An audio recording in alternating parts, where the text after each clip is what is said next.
Hey roommates, welcome back to Read the Room podcast. As you know, this is Merveline. This is Ambria.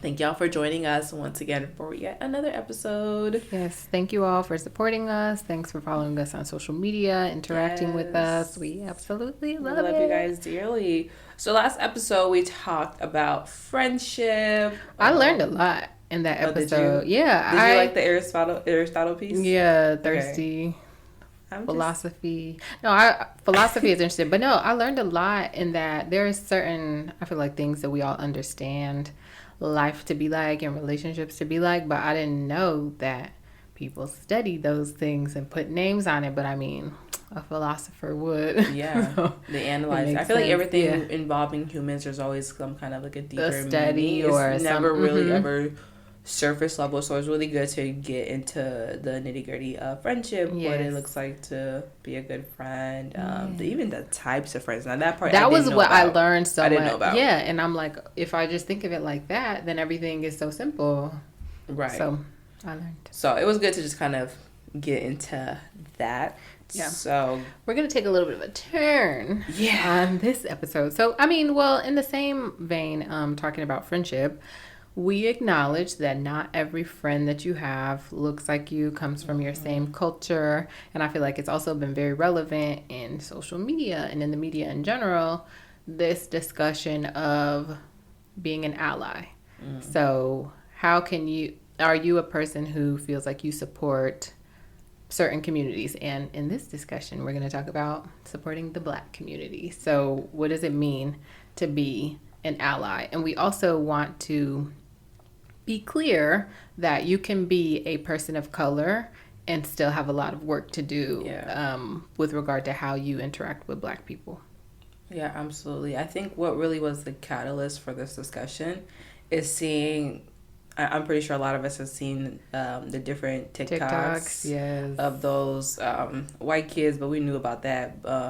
And then also, like, I saw a couple with Asian kids just really kind of being racist. Yeah. Honestly. So there was one, for anyone who might not be familiar with the TikTok videos. So what was the origin of these kinds of videos? Okay, so my understanding of the origin is there was this young Black guy. He made this video. It's really just comedic relief because he made a video. I forgot what the title was, but it was something to kind of draw in, white people. And then the last post was, since y'all are here, since all the white people are here, what channel is HDTV on? I want to watch Property Brothers. So something super innocent. Yeah, he would say something that would bait like a certain community jokingly. And then at the end, like, okay, now that y'all are all here, how do you X, Y, and Z? Exactly. But then, of course, anything that has to do with race always immediately turns negative. So there was one where there was a young Asian lady, and she said ways to get away, like the TikTok was called like ways to get away from the police or something like that. And it goes,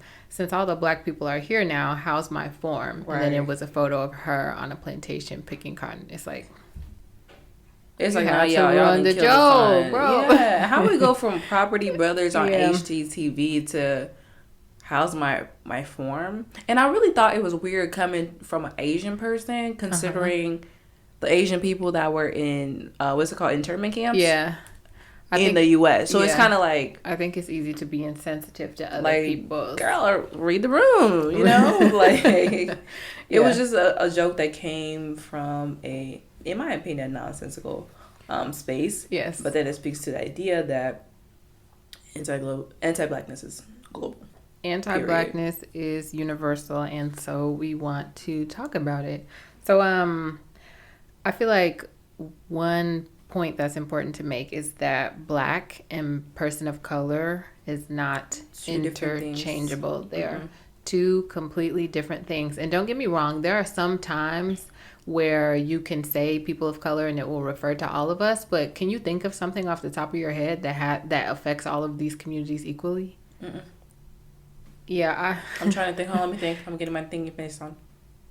If you're listening and you feel like there's something, please let us know, because I feel like not a thought came. Yeah, I don't think that there are certain things that affect different communities, and I think that we should acknowledge them as such. For example, in the Black community, we know that Black people and the police don't rock. like we have issues with that. So say I'm a person of color, I'm not a black person.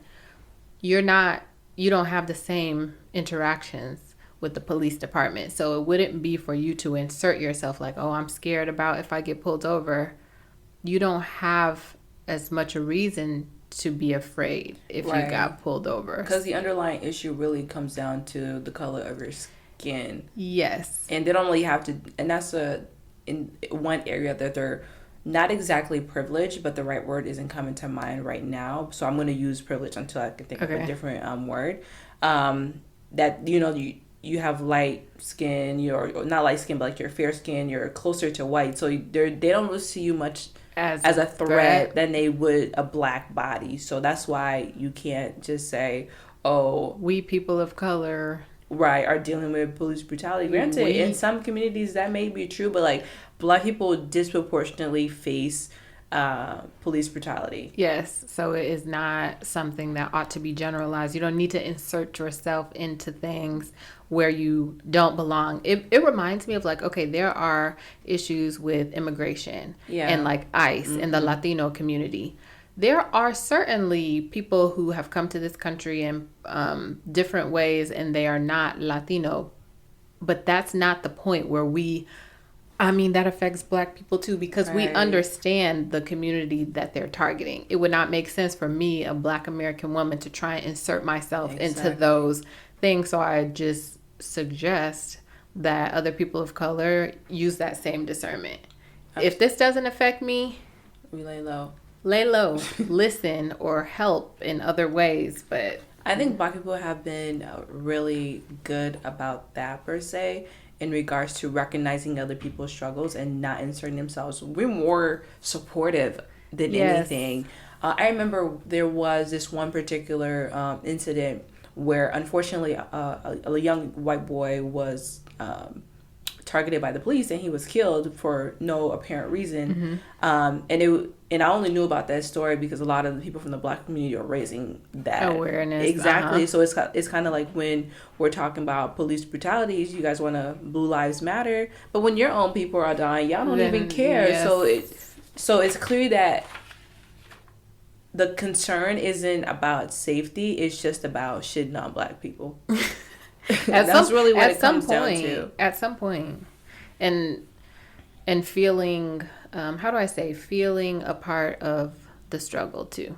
I feel like I started to coin it the struggle Olympics. Yeah. Like, okay, there are issues that our community we face, and other people want to be able to say that they face those issues so bad. It's okay. If you can drive in the car and the police stop you and you do not have a fear in your heart that you might be murdered, that's okay. That's a blessing. Just be cool. Yeah, that's actually one struggle I wouldn't want to be a part of. I know. I don't be understanding. I legitimately sometimes fail to understand, why do you want to be a part of this struggle so bad? I feel like there's also times when people will be like, oh, I didn't come from money, I came from this, that, and the other, like trying to say like, no, look, but if you did, that's fine. Like that's not your thing to speak on. Just be quiet when people start to talk about that. And that's how I feel about black issues. Yep. This brings me also to an experience I had when I was working at this small tech company when I was in college, and we were having just like a company like party, holiday, you dig, whatever.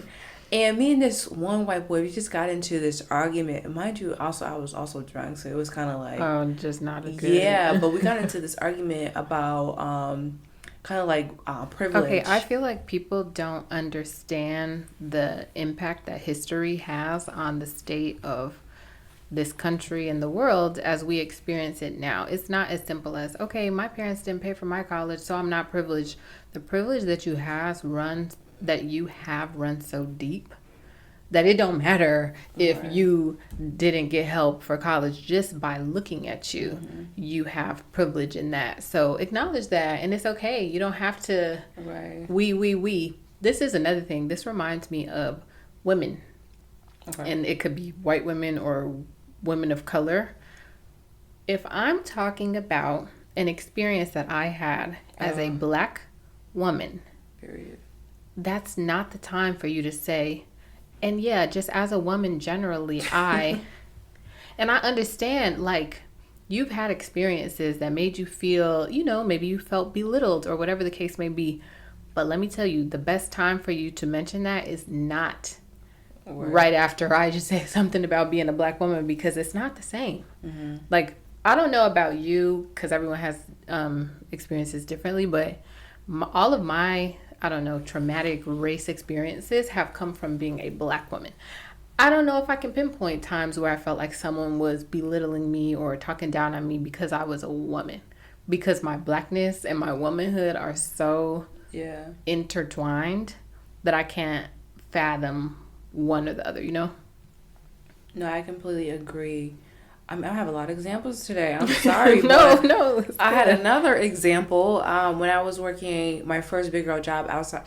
Once I got out of college, so we have this group at my current job. It's called Women in My Company. I don't want to say my company name on here, but Women in My Company. And we're just kind of talking about experiences that we've had in situations where we felt kind of like people were shutting us down or like not listening to us. And I remember at the company that I worked with right out of college, I had a mentor. And he was a person of color. He was my mentor. And there was just one specific meeting that we had. And I just felt that he was being so condescending towards me and talking down. So I was like, you know what? I don't think our personalities match. So I think I should get another different mentor. Mm-hmm. And the thing about it, I told him that as well. So I didn't want it to be a secret. Yeah. And I didn't want it to come from a place of disrespect. And I feel like that had a lot to do with me being a Black woman in that type of workspace in a predominantly white company. So I had to set myself up in a way that I wasn't threatening or crossing any lines. That's so tiring, but yes. Exactly. And I remember just telling my manager asked me about it. And I was like, yeah, I don't think our personalities match, so I just think I should just go with somebody else. Real simple. End up going to HR. So I don't know how it got to HR. So I had a meeting with the HR lady, another POC. She's a Latina woman. And he was the guy who was my mentor. He was kind of well known in the company and doing pretty well. Uh-huh. And so when I went to the HR meeting, I felt that my experience with him then took a backseat to what the people there know him as. Oh, so they're saying like, "Oh, that doesn't sound like him. He would never." Okay, I didn't say anything like that. I did not say none of that. I just said that we don't match. I think our personalities do not match. Let me just find somebody else. So I'm like, why y'all not believing me? Yeah. Y'all don't need to prove to me nothing. That's y'all friend. I don't care. But in my experience, in my professional experience, and if I'm gonna be here, I don't want to be working with someone that's going to be condescending towards me. Yes. I think that people confuse kindness for like low-key racist or condescending or discriminatory. You can be the nicest person in the world and still have those biases and still treat people of other races terribly. So when they're like, oh my God, that person I know, he would never do that. How would you know that he would never do that? Just because he tells you good morning every day? That has nothing to do with the other thing. So, I don't know. That's a note to self and to everybody. Yeah. Listen. That just threw me for a loop. And I had brought that up in that group because... one of the guys that was in the group as well mentioned, like, do you think it has something with you being a Black woman? And at the time it happened, I didn't think that because I'm just like, what I said wasn't a big deal. Mm-hmm. So why would y'all turn this into something that it's not, And from that point on, I knew at that job that I just wasn't going to speak. See, so and that is a terrible place. Yeah, that's a terrible. I didn't want to be there. The environment was just so weird. Yes. And I don't want to be somewhere where I'm not allowed to speak my mind because y'all like somebody and y'all not going to believe me. Yeah. That's terrible. And I feel like once you realize that, even in the moment, you probably were like, oh no, this has nothing to do with the fact that I'm Black. And then over time you realize like, what else could it have been? Then at that point you realize they've already decided how they perceive you, how your personality is just based on how you look. I have an experience. I actually wrote a whole paper about this. In law school, I had done a mock argument and one of the judges, a white man, after he gave me my comments, which were good comments, he was like, oh yeah, everything was good. You sounded good, but I think you rolled your eyes at me. And I'm like, And then he looks to the other judge kind of for like confirmation, and she was looking at him like, what are you talking about? So I asked my case counsel, which is like the student rep over it. I was like, and she was a black girl. I was like, did I roll my eyes? Like, tell me the truth. She was like, no, you didn't roll your eyes. But then I'm like, why would he have said that? Oh, perhaps because I'm a black woman. Who knows if I blinked weird or if I looked to the sky to think or whatever the case may be. Right. I did not roll my eyes at that man. But he decided that that was what he saw. And what could I do? Like, I'm just like, oh yeah, thanks for the comments. That's weird. But you would hope and you would dream and believe that by 2020 people are done doing stuff like that. But they're not. They're not. And I expect that from a white guy, though. So do you? Yeah.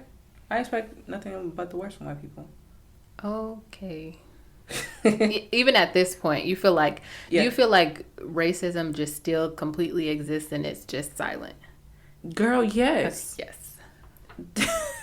Let me tell you something. They might have, unlocked them shackles on them slaves, but they are firmly on our necks. I don't think that's ever going to change unless you dismantle the system. Now I'm going to some conspiracy stuff. I'm not going to go into that. No, but that will not change until you dismantle the system. Okay. That's why we keep seeing year after year, day after day, month after month, black bodies falling and no one's caring. Yes. Until we force them to care. And even then, they still don't get the sentences that they deserve.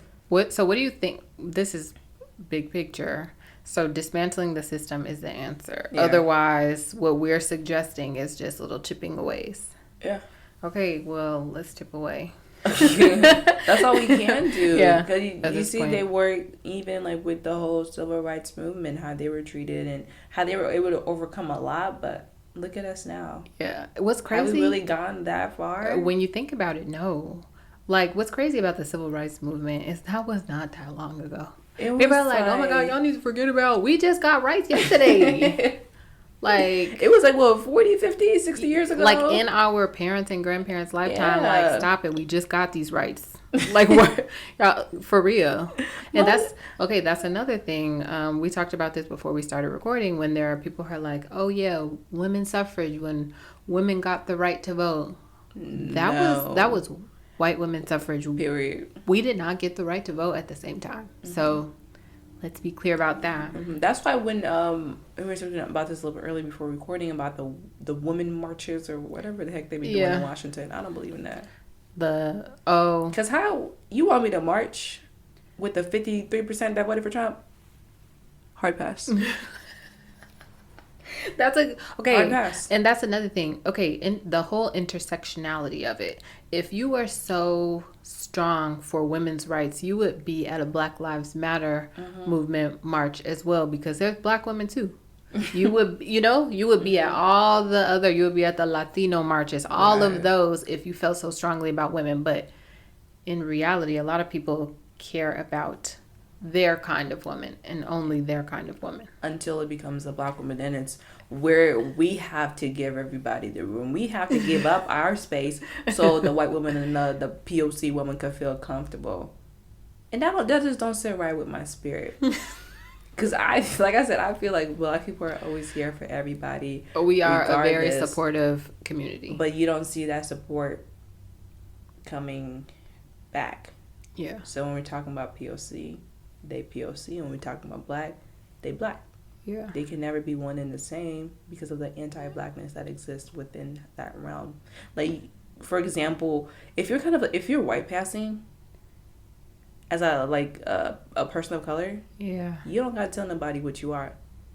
But as a black woman, you don't get to choose whether you're a woman or black. Period. You're a black woman. Period. Yeah. It's visible. There's no question. You can't hide it. Yes. There's some even down to the uniqueness of our names, we can't hide it. Yeah. They gonna know before you even step in a room. Mugs know you a black woman. They already put judgments on you. Yes. That reminds me of, we've talked about this, the whole idea of diversity scholarships. Mm-hmm. I think that when they have diversity scholarships, they are built, the purpose of them is to undo some of this country's past wrongs. Yeah. So if black people have been discriminated against, done dirty, but then there's a lot of diversity scholarships, and they're awarded to people who are either white passing or they did not have to, I don't know, overcome certain things. Yeah. And I feel like, is that really the purpose of it? Like so say I'm a black girl and I've applied to a scholarship.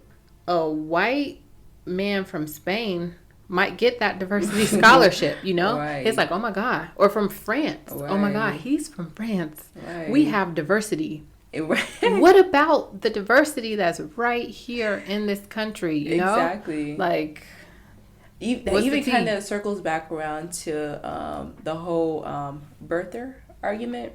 And even with Trump and who he sees like as like the model immigrant for people he allows in, like the black people, like we talking the Africans, the people in the Caribbeans and things like that, or even like the so if you are listening to this podcast, we're gonna just take a gander and guess that you are an ally, or you would consider yourself an ally, or you would like to be a better ally, or you want to know how better to, talk about these things and deal with them. So we came up with a short list of do's and don'ts on how to be an ally to the black community. So our first don't is do not do performative allyship. You had an example of this one. How would you? Oh, yeah. I might have had a couple, but I'm going to see which one comes to mind first. But saying you hate white people. Oh, yes. That's a given. Just look at the material. Look at the history. That's a given. So say you are a white person. You're like, oh my God, I hate white people. We're so terrible. My family. Okay, that's fine. Open your purse. Open your purse to donate to some Black Lives Matters, organizations, grassroots organizations, or something like that. Don't just keep saying you don't like white people. Okay, it doesn't even make that much of an impact because you're white. Look, you don't get cool points for acknowledging that your community has done us dirty. Right. For all of history. You do not get cool points. You might get a cool point though if you're sitting at Thanksgiving with a table full of racist people and you speak up. You check them. Because telling me that you hate your family that you sit next to every Sunday, what does that do? I mean, that's cool. Do nothing for me. It does nothing for me. I'm still in your profile. I'm still going to get profiled. And if you think about it, who are we getting profiled by? Yeah. These racist families that are stuck in the past. So you make more of an impact if you open their mind, because our minds has been open. Like, we've been there. And even or in the workplace, when people or companies have these diversity groups that they try to like sponsor or whatever the heck, and you as a white person, you come in and you're like, well, I'm here because I'm tired of seeing white people at the top. Okay, we all are. So what are you going to do about it? What have you been doing? Have you been trying to help the recruiters recruit from maybe predominantly black institutions? HBCUs, have you been sending them towards that direction? Don't just come in here talk about some more. I'm sick and tired. We don't care. We tired and sick too. Because in my current job, we've had I've been to like how many of those diversity things, and I'm still the only black girl on my floor. I'm not even going to talk about you know what I'm saying? So it's just kind of like, and these are not no small companies. I don't work for no small company. Yeah. You know what I'm saying? Y'all got the resources, y'all just don't want to. And I remember speaking to the recruiter because I was at a recruiting fair at my school, and she was just saying that like they don't get the applicants or something like that, but then you guys just happen to get 10 white people from the same college, right? From that same one, they fraternity or sorority. It's okay, yeah, thanks. So it just like you get tired. I remember even speaking to one of the black guys that used to work at my office. He actually got promoted and moved to Santa Monica, and he had come back and he was just talking about just catching up and stuff like that. And I told him about there's just like diversity and tech thing going on. He's like, yeah, okay. He just kind of given up because he was in the office for 3 years and he didn't saw see no change. Yeah. So he just kind of gave up. Yeah. So if you're gonna be performative, like actually perform. Yeah. Put on a show. Tap dance. We're watching. No, I 100%. And to this concept of the diversity committee, Let it go. Okay, but if you're going to hold on to it, do it right, Yes. though. It does explain to me how it could possibly make sense that a diversity committee could be racially monotone. There's no way there should be a diversity committee that has all white people. I don't how. It just makes no sense. So if you're sitting at the diversity committee meetings, you're like, it's just so terrible that we just have no diversity. Add some diversity to those meetings and on those committees and things like that. Like, and just to add another note, just like even being in Chicago, it's hard for me to believe that y'all can't find no qualified in Chicago. I mean, come on now. Stop it. Chicago State is damn near HBCU. Like, go there. Go anywhere. There's black people here. And the truth of the matter, the sad truth about Chicago is it is so segregated. Yeah. But you know what that means? You know where the black people gonna be. If you want to recruit or whatever your goal is, you know exactly where those communities are. So there's no reason that there shouldn't be applicants from those communities. Stop it. I'm not believing it. It's in some places where it's a little bit more diverse and a little bit more spread out. Here, there's no question. You know where we at. Right. South and West. Find us. Like, it's so simple. Period. Okay, so on our list, so we have don't do the performative allyship thing. Do not, and this is my number one pet peeve, do not all lives matter black issues. Do not we've talked about this a little bit earlier, because not all struggles were created equal. So do not insert yourself. Exactly. Like I said, if we're talking about something that's affecting the black community, or if I'm talking about my experience, say I'm saying, oh, at work, like I have to think twice about what I'm going to do with my hair just because, it's a different vibe. Do not, and even as a woman, I have to think about what kind of skirts no, you don't. Pause. Don't insert that. If you want to complain about skirts at another time, that's fine.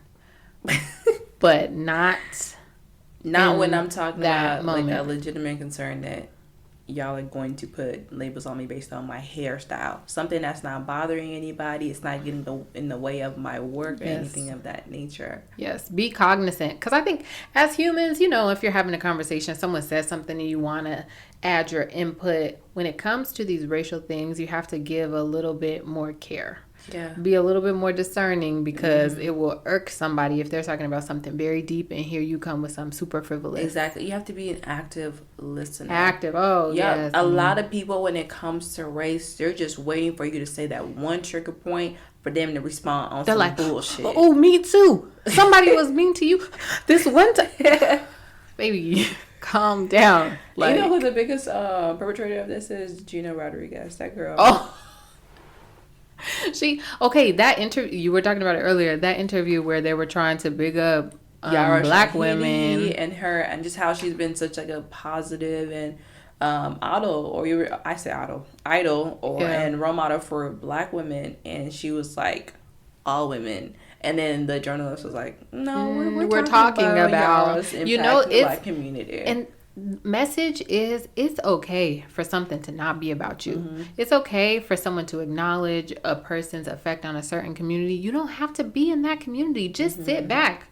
Oh, that is great that they feel seen, that she makes them realize that they can do that. Just sit down, because there's someone in your community who makes you feel like that too, and you would be annoyed if somebody was like, black women too. Just let people have their moment. It's okay. Not everything has to be about you. Right. Okay, so on our do's and don'ts list, one of our do's, which we've covered a little bit, is check your family, check your friends, correct people when they say problematic things, and correct them in that moment. Because as we said, there is racism in this country, and the people who are performing it are your family members. They're your friends, not black people. I'm saying either white people or people of color, because let's not act like just because you're a person of color that your family is not anti-black. Yeah, they be the main ones. It's a very crabs in a barrel, like, okay, like we're all people of color when it's like a diversity scholarship and you can win something. But when it comes to black people, my daughter cannot be with a black man. Exactly. Or, like, let's not act like it's all kumbaya and holding hands in a circle, because it's not that way. And even with saying the N-word, y'all have got to stop. Oh, please stop it. Please stop it. To stop. I think it should just be a committee where created like across the nation, really, where it's just like people that every time they hear somebody say N-word, they beat their ass. Oh, where do I sign up? Are they having a line system? Right. When do they cross? Like, that just seems to be a thing, because ain't no way y'all don't understand where black people are coming from. You absolutely there's no way. Understand it. There's no way. Because you understand the negative connotation when your abuelita is talking about it and calling somebody a nigga or a nigger with that hard ER. And you know it's coming from a bad place. You know that. So how come you can't be that discerning when you're talking to your peers, when you see people online saying the N-word that probably shouldn't be saying the N-word? Yeah. It's not, I grew up in the hood. And I hate that one. What hoods y'all grew up in? And that, even if you did, what does that have to do with the history of the word itself? It's just like, y'all not black. No, and that's it. It's like very. That's it. There's no dissertation. It's just like you're not black. And if you're not, if you got to think about it, my great nope. Don't. It dang near needs to be limited to, is your mother or father black? at this point, because we get a little flexible. Y'all like, be talking about, so my first grandmother 3 times. My adopted girl, come on now. Don't be dense. Y'all know what the hell black people be talking about, because we say it time and time again, and y'all still say it. That's the thing. The clear answer is y'all just need to get y'all shit rocked. Period. It's interesting to me how there's this new wave, I feel like, in the Latino community, of people being like, oh yeah, I'm Afro-Latino. And it's like, but you wasn't saying that when we weren't complaining about you saying the N-word. So now all of a sudden, you're like, hey, look, I'm a part of the... No, because we knew who was Afro-Latino before. You wasn't in on that. You didn't want nothing to do with that. So just keep that same energy that you had before this new wave of like, oh, it's cool to pretend. Just stay over there. And that's another issue in itself with the Latino community and them not recognizing Afro-Latino people. So a quick history lesson for anyone who's listening and doesn't understand fully how the concept goes. So there was this little thing called slavery, and they had gone to Africa, and they took people from there, and they brought them to what we know now as the United States, but also to the Caribbean, to Cuba, to South America, to all these places, Puerto Rico, Dominican Republic, and that's how you end up with black people who in other countries. Yeah. So blackness is not specific to America. It's like all over. So I think it's interesting getting older and becoming more culturally aware. Like I remember people used to be like, oh, you speak Spanish, so you think you're Mexican, because my godparents are Mexican. And then as I'm getting older, it's like, it's a lot of black people who speak Spanish because that's their native language, because they're Afro-Latino. So it's like... And even in those Latin countries, the black population is like, stowed away somewhere. There's always some like thing, like even if it's not exactly how it looks in the US, black people get done dirty everywhere. Like, it's crazy. And that's why we don't take kindly to that POC thing. I'm gonna keep going back to it just so y'all get the point clear. That's why we don't take kindly to it, because none of y'all like us.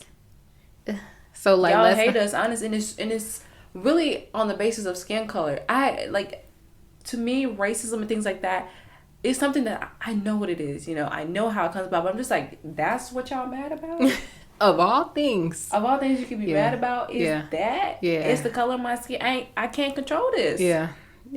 I think it's just a superiority complex. It's always I want to feel closer to the man, the majority, the whatever. So at any point they can, it's like, oh yeah, no, we not trying to be seen with y'all. So all I'm saying is keep that same energy when it comes to anything that you feel like we could benefit. I think, that that brings up the concept of like affirmative action. People got so mad, like, oh my God, Black people and letting them into schools. And I don't remember where I saw this. I think it was on The View or something. Mm-hmm. They're like, there's a lot of different kinds of affirmative action. What about the kind where your parents went to the school? Or the kind where you are an athlete and you weren't that smart, but they think that you're going to help their school. Or the kind where you knew a bunch of people, so you got into the school. What about that kind of affirmative action? Yeah. So you're not mad about that, but you're mad about somebody getting let into a school after this institution of America has failed them. Right. Like, pick your battles, and that's like not exactly. a good one. So that's a good point that you make, because I briefly kind of browsed through this. I don't know if it was an article or just like kind of like a quick bullet point, but they're talking about Ivy League schools and how like 45% of the makeup isn't based on merit. And what do you think it is? It's based on your parents, who you know, if you're close to donors and they trying to get up in there and things of that nature. So money, like, people paying to get in them, like stop it. Yeah, so it's like affirmative action works for who? Not Black people. It's been working for y'all the longest time. Y'all now might as well say thank you. Right? Then they put a name on it and they're like, okay, yeah, give her 1 extra point because she's Black. What? If affirmative action worked, we wouldn't have no diversity groups. We wouldn't have a need for that. Oh, but it don't work. That's a good point. We wouldn't need committees to fix things because inherently they would already be fixed. We wouldn't need to target, or try to recruit Black people, or try to recruit from this specific predominantly Black because institute. it would have already worked itself out. A good mix from that affirmative action that y'all talk about. But the shit ain't working. Bloop. Boop, boop, ba-doop. Okay, but that's a good segue into our next do. We say, do use your privilege for good. Give Black people opportunities. Mm-hmm. So it's better for everyone if instead of pretending that you're not of the majority or you're not, seen in a better light, don't pretend that that's not your reality. It is. Just live in that. Okay, y'all are giving me a seat at the table because I'm a white man. Okay, well, I'm going to bring my Black friend with me because she has a voice and she has insight that's different than mine. That's using your privilege for good. You're not doing no one any good if you just act like you don't have it. Put us on. And I had actually went to this panel for International Women's Day. It was at this creative hub in River North, and I can't remember what she was. I think she was the president of Discover, like the credit card company. Mm-hmm. She was a white woman, and then one of the senior counsel, she was a Black woman, and they were kind of talking about their time. This is like women leaders, and their time at Discover. And then at one point, I think the president, she had mentioned about how 45% of their, I want to say, executive team was women. Everybody got so happy. But I'm like, okay, how many of that are like Black women? I can't get happy because yes. Like if I walk into a room or I see like executive leadership and it's somewhere where I aspire to be and it's all white women, that's not gonna make me think that I can get there because it's all y'all and I don't see nobody that looks like me. Representation matters. So when y'all are bringing these stats and things like this, break it down a little bit more. Let us know the real how many Black people are there, how many Latina are I there, feel like how many Asian people, all of it. Asian people, break it all down so we can kind of really see the racial makeup. Because I'm not about to aspire to be somewhere where it's 45% white women. No, thank you. Yeah, I feel like this is kind of a new thing. Like I feel like diversity was understood to mean ethnic diversity for a long time, and then all of a sudden they start saying women. Yeah. When did we start doing that? Because it's confusing. It lets these companies pat themselves on the back for doing something that's the barest of minimums. Like, you are not promoting diversity if this is the same culture but it's women and men. Huh? Right. It doesn't make sense. So no sense at all. We need to start separating them out. Ethnic diversity, gender diversity, or whatever you're going to do, because just saying we're diverse because we have women.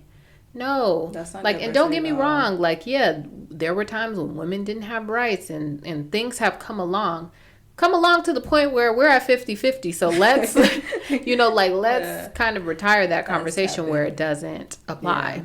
And then also on the point of using your privilege for good and giving Black people opportunity it's okay to say, like, if you get invited somewhere, like say like a diversity panel, and you're not a diversity, it's okay to say I am not well versed in this topic. I do not feel comfortable speaking on this. And I think I have a couple of recommendations of people that can speak to this much better than I can.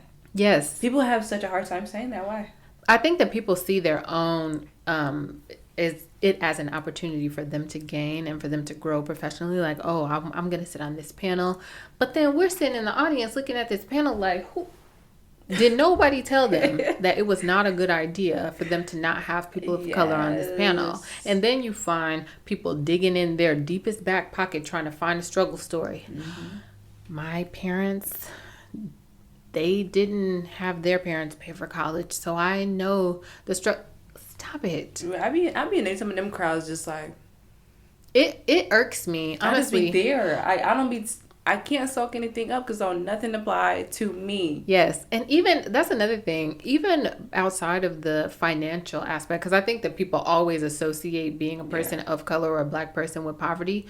Even if not that, it could be a super loaded, rich black woman on the panel, and I'm still going to associate with her and feel more connected to her than someone who's not black. Exactly. Just based on the fact that she has to wake up in the morning and deal with black hair, and she needs to moisturize black skin, and she might get in the car and listen to a black radio station. All those the simplest things, I'm gonna connect with her more. So just off the strength that we're just both off the black. Strength that we are black women. Let me say that we're both black women. Period. Yes, that's a connection right there. Yes. So y'all don't think that you have to have struggled to connect with the community, because our culture runs so deep and is so vast that it's not just that. It's a lot more to it. Yeah. Okay, to our last don't. You want to talk about this one because you mentioned Sean King.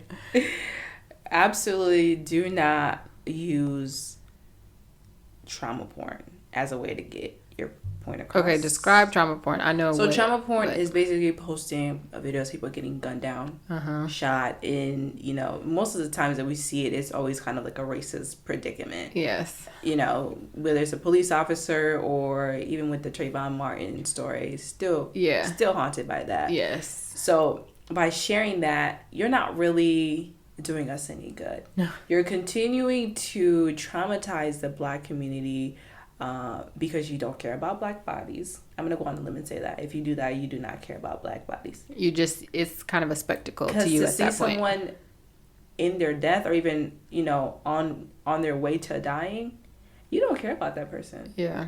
You just want, like, hey, look at this. You want to be like... You want the shock value. You want the retweets. You want people to think of you as some type of martyr when you're not. Yeah. You're not even doing the bare minimum. You're doing the wrong work. Yeah. So if you're really going to be an ally, use your platforms to share the stories. Connect with the families. Let's hear from the families. We never really hear from the families of these people. There's we always so many ways, these outside perspectives. None of that shit freaking matters. We want to know about the victim. We want to know how we can get some justice for this person, and who better to target than their family, and say y'all want to post these videos and even these pictures of people dead or getting shot. It's terrible. Yeah. And you see that there are some times when they're like, okay, we're trying to force the prosecutor to press charges. That doesn't require a video. Right. All you have to do is say, this person was gunned down, use a hashtag or whatever, like, hey, go and sign this petition or whatever the case may be. It does not require you to post a video. The fact that people do that for retweets and for likes and shares, that's it. And I really only see black people dying. Yeah, it's not a diverse pool of people dying. No, it's never a diverse. Okay, so you pulled this quote. This was on Twitter. Yeah, this person said it. Okay, it was in another context. I think it was talking about the LGBT, trans community. Yeah, it was about the trans community. The end of the quote said, "Being an ally is not about centering yourself; it's about decentering yourself." And this is from @JacksonBBZ, and I think that that's ultimately the message that we can take from this. If you want to support the black community, it's not about you. Nope. Do not be adding, oh yeah, and also if you have to say and also as a, let's go ahead and stop. Let's just stop that right there. Like, stop, drop, and roll out. Stop, drop, and roll out. Go ahead and log out for me, baby. It's time to go. Yes, literally. It's okay to just listen. And if someone is venting to you about some experiences that they had as a Black person, that means that they trust you and that they confide in you. And the quickest way for you to make them feel like, okay, I'm never telling her anything again, is if you act. Yeah, and also as a woman, this one time, like, stop. That it's not the same thing. Yeah, being an ally can be a powerful tool, and I think I don't know if a lot of people look to it, but I think it would be very helpful to kind of push the movement forward for equality across the board. If there is power in numbers, and we're better. It doesn't sound so corny, but we're better together, better united. Absolutely. We can help bring down these systems that oppress all of us. Yes, but we're not gonna get there if you don't. But and this, and oh my God, blue lives matter, all lives matter, girl. It's not. Yeah, it's not. We get it.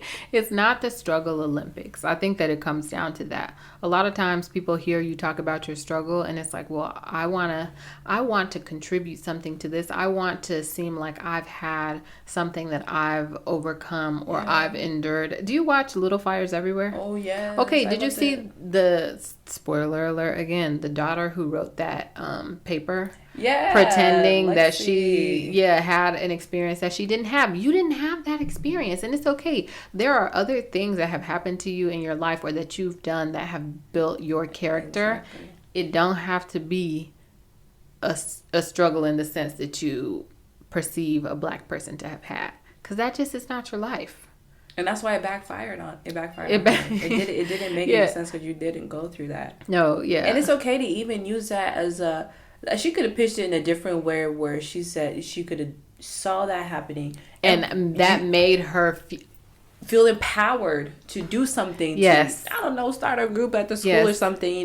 Giving people access to whatever the hell. Let me tell. So for anyone who hasn't watched the show, there's basically a young Black girl, and she tries to get into a higher math class. They tell her that she can't do it because we have no idea why not. Clearly because she's a Black girl. Right. So there's a white young lady on the show, and she writes about this as if it was her own experience to get into Yale. She says, she makes it. She switches as it if from she was a color thing to a woman thing. So she says, they wouldn't let me in this higher math class because I'm a woman, XYZ. That tells the story.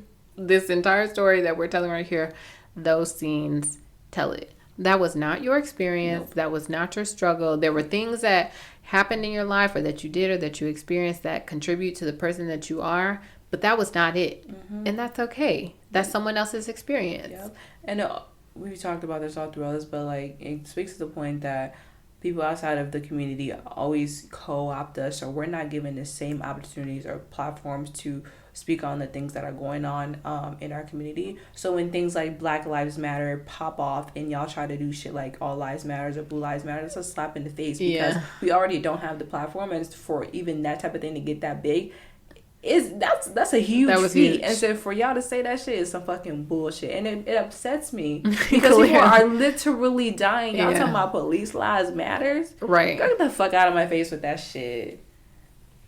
The girls are upset about this. I'm upset about this.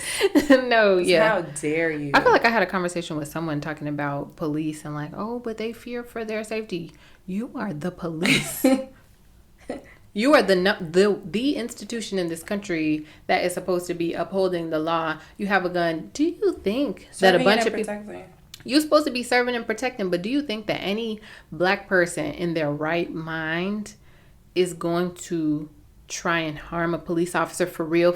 Right. In their right mind. Does it... And I'm sure there's probably people who are mentally ill who've gone after the police, whatever. That's not what this be. Right. That's not this at all. I would love to see the numbers of police death by civilians versus love to see it. Death by love police. To see it. And let's see where this data coming from that blue lives gotta matter so damn much. Right. The fact that you are in blue, okay, we get it. You matter. We're listening to you. You said stop the car, we stopped the car. Yeah. And you know what? I really do respect people who genuinely put their lives on the line to make communities a better place. But every interaction I've seen of police, they're super aggressive for no reason. Yes. No reason. You'll see videos of one Black kid, 10 damn big ass, old ass, 30 to 40-year-old men. How does that sound? How are y'all scared? But Y'all scared of what? Y'all beating this young boy and things like that? Like, get the fuck off the police force and just what the fuck you scared of. Get off this. Get off. Yeah. That's the thing. To shoot people for no reason. But that's the thing. It all comes down to, as you said, just the color of your skin. Just by you existing in black skin, they're scared. Like, oh my God, we need 30 of us for this little 12-year-old boy. Like, stop it. Yeah. Stop. And when police, when they do botched work, what was the name of the young, not young woman, the young girl? She was about 8 years old. Ayana Jones? Was that her? You're talking about a while ago. Yeah, a while ago. Where the police kind of raided the wrong house and then killed the 8-year-old girl sleeping on the couch. Oh, yes. Who was indicted on that? I have no idea. Probably nobody. Exactly. And you want me to care about blue lives for what reason? When they killed the 8-year-old little girl because they were incompetent. They went to the wrong house. That happened recently. It happens too often. Yeah, that just happened like a couple days ago with a lady, and they are indicting her boyfriend who shot back at the police. The police had entered into the wrong house. Right. The boyfriend fires one shot and they're indicting him, but the police who had killed the lady, nothing. Stop it. Like, if you can't tell me those people are scared. You can't tell me y'all barge into somebody's house, kill them, and then get shot one time, and it was like a registered gun, like everything checked out, and then now he's being indicted. If you come to my home, I'm shooting y'all too. The whole time. Undoubtedly. Second Amendment, right? The right to bear arms or whatever the hell y'all talking about. You know what I'm saying? Yes, but that don't apply to us because we black. But look, I think this all tells the story of, if you want to be an ally, if you heard these stories and this wasn't applying to your community, then look, when these kinds of things go on, you don't, I got a ticket this one time too. What? No, like, just stay out of it. We all get tickets. Stay in your lane, okay? And if you want to be a good ally, just listen. Yeah. And if you have the platform, really put it in your hearts to try to be an ally. But if you know it's not coming from the right place, don't even worry about it. I was just going to say that. If this not your thing, bro, don't pretend like it's your thing. Don't be at the events. Don't be... Just stay in your corner. Stay in your lane. We ain't gotta know nothing. We don't. And that's the thing. Everyone is not passionate about this. Me and my mom were actually talking about this. I had told her that I was a little bit skeptical of people who are too into the environment, because I'm like, but what about black people? I know that sounds crazy, but they're like, the world in 100 years. And I'm like, but black people are dying today. So, but like, we're expiring at a fast rate. At a very fast rate. What about us? So, like, okay, that's probably a terrible comparison, but we care about the environment. But if this is not your thing, it's not your thing, and it doesn't have to be your thing. Mm-hmm. And don't make it like your online personality either. Oh, if you're gonna be an ally, be an ally through and through, because we gotta be black no matter what. Don't let us add and see that you've been saying some stuff back in the day, because the girls are gonna get you. Them child Twitter will that N-word be beating y'all ass. Baby, we need to stop the episode. But that's just to set the record straight. That's not a phase. That's like, I had this. I'm sorry I said the N-word in my tweets like 3 years ago. I was over only that. 13. Yeah, when I was 13, somebody called me a nigga. I'm going to the motherfucking principal. Right. So I knew exactly what was going on at 13, and so did you, and you knew you wasn't supposed to say it. You absolutely knew that there was a problem in it. So let's stop normalizing. Oh yeah, I'm sorry, that was just a phase. We're so young. No, girl, we was all young. If I knew I was black at the time, you stop. Like, if by whatever age I learned that I was black and you learned that you were whatever, it's not an excuse. They understand that race concept very well, but they be acting really competent when people call them out. Because y'all had no problem calling nobody a monkey because they black or this, that, and the third, but all of a sudden you said nigga and you was young. Okay. Look, we see through that it, don't make a lick of sense.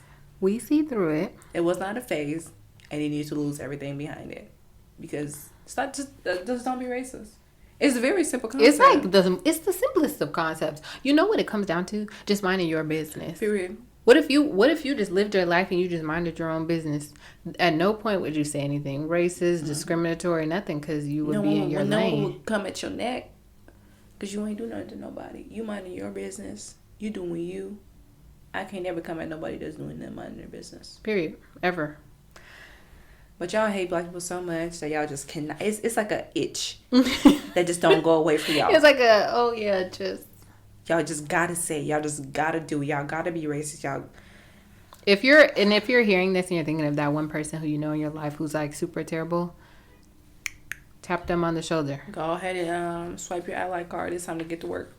Time to get to work, ladies. Clock in. Look, and on that note, we'll let y'all clock in and we're going to clock out.